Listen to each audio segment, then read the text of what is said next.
আসসালামু আলাইকুম, আবারও ফিরে আসলাম মদিনা কিচেন ঘরে। আজকে আমরা গরুর মাংস রান্না করব। এখানে আমি 2 কেজি মাংস নিয়েছি।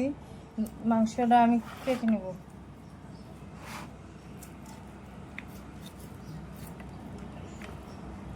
আমি ছোট ছোট করে টুকরা করে নিব।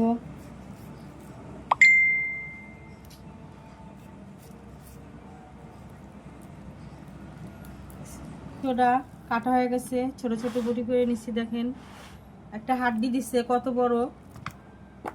এখানে আমার মাংসটা ধুয়ে গেছে, আমি পানিটা ঝরাই নিব। 1 কেজির মতন মাংস নিচ্ছি, আমি কিছু রেখে দিচ্ছি, এত দিয়ে দিব না। দেখেন জয়ফল, জয়ত্রী, লং, এলাচ, দারচিনি সব দিয়ে দিছি। আমি এখানে 2 চামচের মতন পেঁয়াজ আর দিয়ে দিছি কাঁচামরিচ। লবণ দিয়ে দিব, আমি লবণ দিয়ে দিছি। এখন জিরা পাখি দিয়ে দেবো 1 চামচ, 2 চামচের মতন শুকনো মরিচ, 1 চামচের মতন আদা, 1 চামচের মতন রসুন,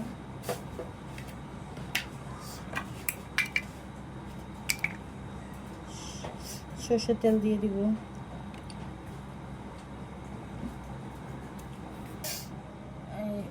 হলুদ দিয়ে দিলাম 1 চামচ। মাংসটা মাখাই নিব।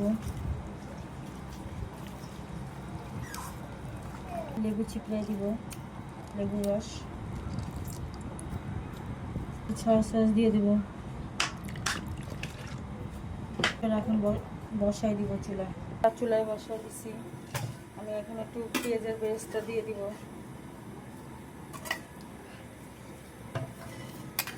মাংসটা সুন্দর করে নাড়াই নিব।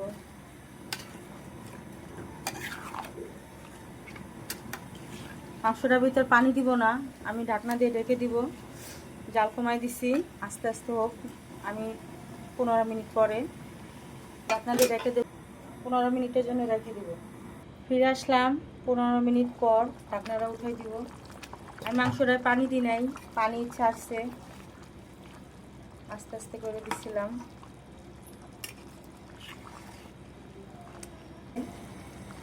একটু নাড়াচাড়া দিয়ে আবার 20 মিনিটের জন্য ঢেকে দিব।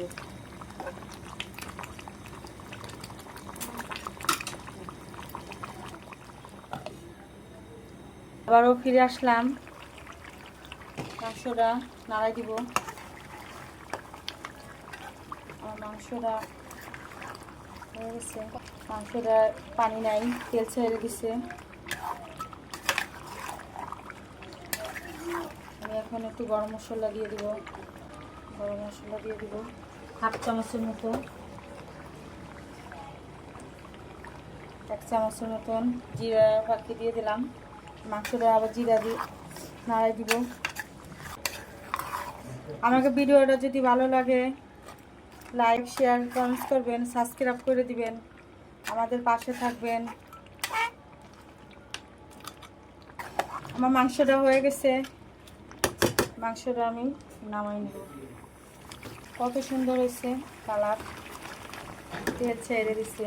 মাংস পানি দিয়ে নেয়, আপনারা পানি দিবেন না, এরকম শুকনো রাখবেন, দেখবেন অনেক স্বাদ লাগবে খাইতে। আমি পেঁয়াজের পেস্টটা দিলাম। হয়ে গেল গরুর মাংসর ঝাল। দেখেন কত সুন্দর হয়েছে, আপনারা এইভাবে রানবেন। আমি কাঁচা পেঁয়াজ দিই নাই, আমি পেঁয়াজের পেস্টটা করে দিছি।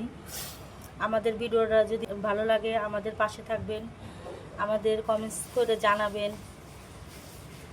লাইক, শেয়ার, সাবস্ক্রাইব করবেন। আল্লাহ হাফেজ।